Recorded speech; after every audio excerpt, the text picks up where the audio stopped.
All right, strong chance that LeBron's double-digit point streak will stand the test of time. Again, only 24 players have played that many games, I mentioned earlier. This one will likely be like Bill Russell's 11 championships, Wilt's 50.4 points per game in 61-62, or maybe his 100-point game, or 55-rebound game.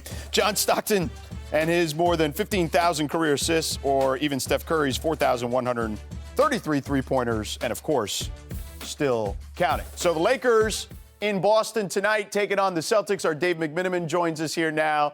All right, Dave, what's LeBron's status for tonight? George, he's listed as doubtful with both the sciatica that kept him out the 14 games to begin the season and arthritis in his left foot. Obviously, we just saw a back-to-back scenario last week with the Lakers where LeBron only played in one leg. It's trending towards that going in the same direction. But let's talk a little bit more about what happened last night in Toronto. I had a source close to LeBron tell me when he made that play where he passed to Rui Hachimura in the corner, it was the kid from Akron going out the same way he's always played the game, playing unselfishly. And it takes me back to his first season with the Lakers back in 2018, almost 7 years ago to the day, where he has the ball late in the game. He's at the peak of his powers at this point. He finds Kentavious Caldwell-Pope with a kick-out pass, potential to try to win the game there.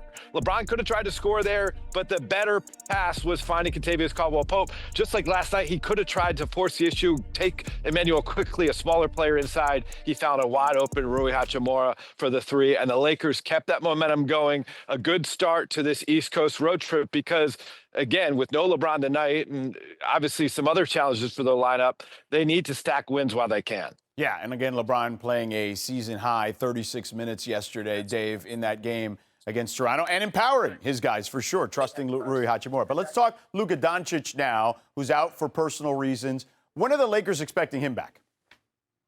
Yeah, George, I was told when he spent his time initially away from the team for these personal reasons that they expect him to miss 2 to 3 games. So tonight would be the second game. The Lakers stay on the East Coast. They play the Philadelphia 76ers on Sunday. That would potentially be the third game. Then there's a 3-day gap between the Sixers game and their next game at home, a NBA Cup quarterfinals game against the San Antonio Spurs in Los Angeles. So certainly by that point, they expect to have him back. The Philly game is still up in the air. All right, Dave, thank you so much. Appreciate it, brother. You got it. All right, there he is, our Dave McMiniman. Here's the best records in the NBA since November 12th. Boston Celtics doing their thing. Everyone left them for dead, it felt like, when Jason Tatum tore his Achilles. But credit to Jaylen Brown, Joe Mazzulla, and everyone. The Celtics own the NBA's best offensive efficiency and third highest net efficiency, only behind the Thunder and the Rockets. So unfortunately, it looks like no LeBron tonight in Boston. And these two teams, red hot right now. We mentioned the Celtics earlier. We saw what the Lakers have been doing here. So, Chiney, what's impressed you most, though, about the Celtics to this point? That their system, as my earrings are like going everywhere, that the system is still thriving. It's still working.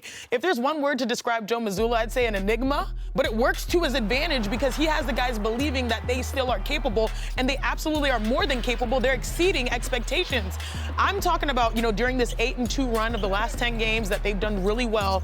Not only do they have the best offensive efficiency in the NBA, they've made the most threes, and JB has averaged 30 points per game. And so it doesn't matter who their opponent is. They're going to trust their system. They've bought into it, and it's actually working no matter who's to their left or to their right. On December 17th, I sat with Joe Mazzulla while I was eating the Grain Bowl, unbothered for lunch. And no Porzingis, no Horford, no Holiday, and obviously no Tatum. And he didn't care. He's just like, what, we only supposed to play when we have a good team? No.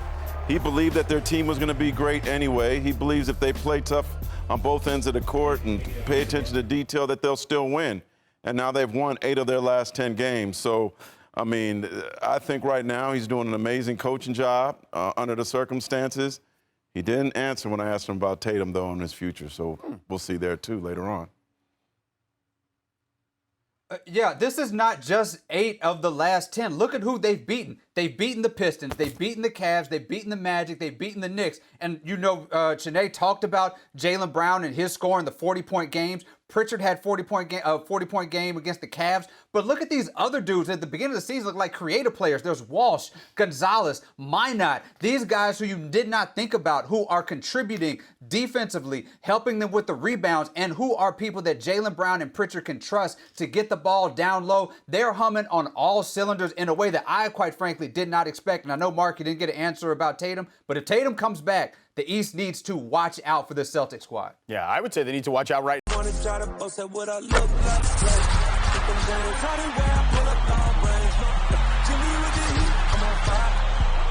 NBA on the